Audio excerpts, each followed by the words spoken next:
Hi, it's Linda with CreativePLR.com, and today I'm in Canva.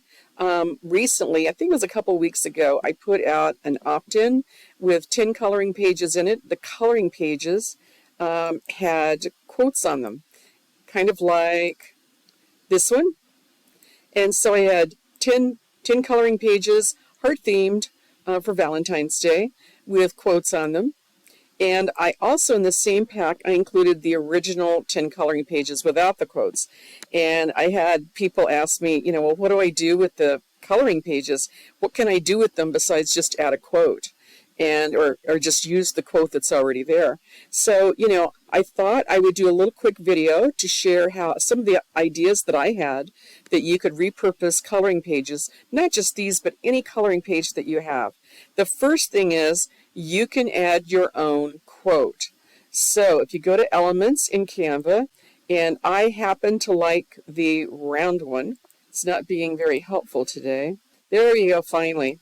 And so if you add the round one and you stretch it out just a little bit, and you get that perfect oval, then I'm going to turn it white. But I do like the putting a border on it. And sometimes that border is just a little pop.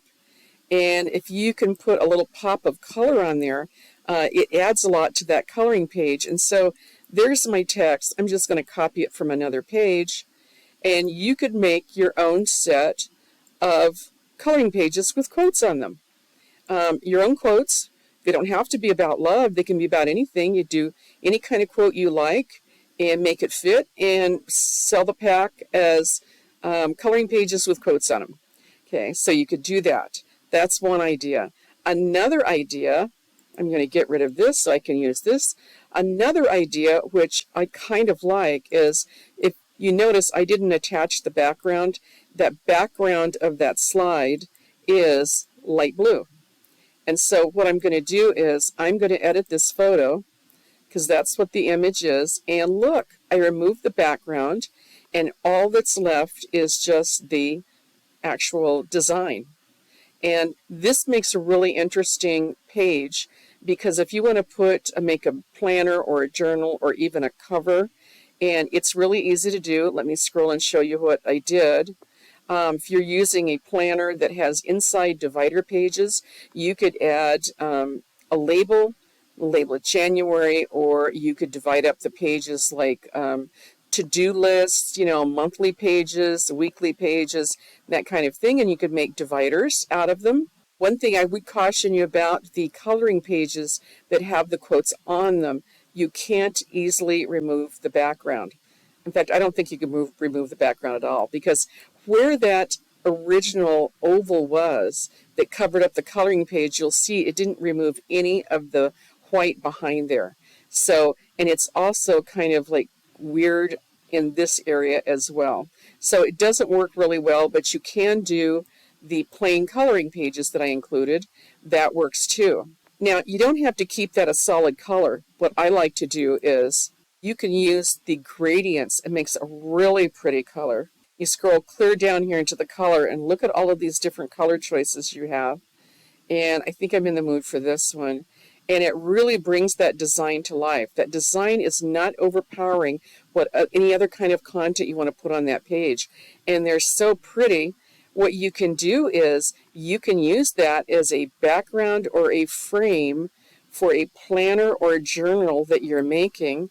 And then you just put that rectangle in the middle. And yes, I did add a small border to that one as well to kind of match. It doesn't have to match. You can make it, I wonder if you could use, you can even use a gradient on that border. So that looks really cool. You could add lines on this, add a prompt and lines for writing. You could just add some clip art, flowers, birds, maybe a leaf clip art on there. I really like the idea of using with prompts, but you could add your widgets on here and add a to-do list. You could add a weekly to-do list with the days already of the week already on it. You could add an undated calendar on here. You could do all kinds of things. Speaking of undated calendars, if I use that frame right at the top, and here's my undated calendar, it's all ready. I don't have much of a background, but I could always change the color. And you could change it to that pale blue, and then you could add your coloring page and pop it right in that frame. And then when you printed this out, someone could not only use this to jot down appointments or jot down ideas, they could actually color. And if there's not room enough to actually jot down anything, I only have it at 62%. Now it's closer to full size. So there is a little bit of room in there. But if you don't like the undated month planner, what about a weekly to-do list with the days of the week already on there? And you could do the same thing and drop that coloring page in there. Now, if you're worrying about like, well, I need a lot of those if I'm going to do one each week. Well, you really don't, because look what happens. I'm going to double click on it, and then I'm going to scoot it over, and then I'm going to click again. That looks completely different than this new one does. I'm going to scoot it right there.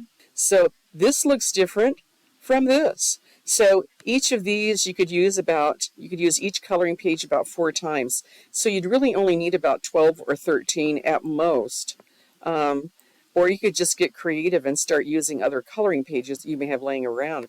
I hope this was helpful and you got lots of ideas how to use your coloring pages. And until next time, keep creating.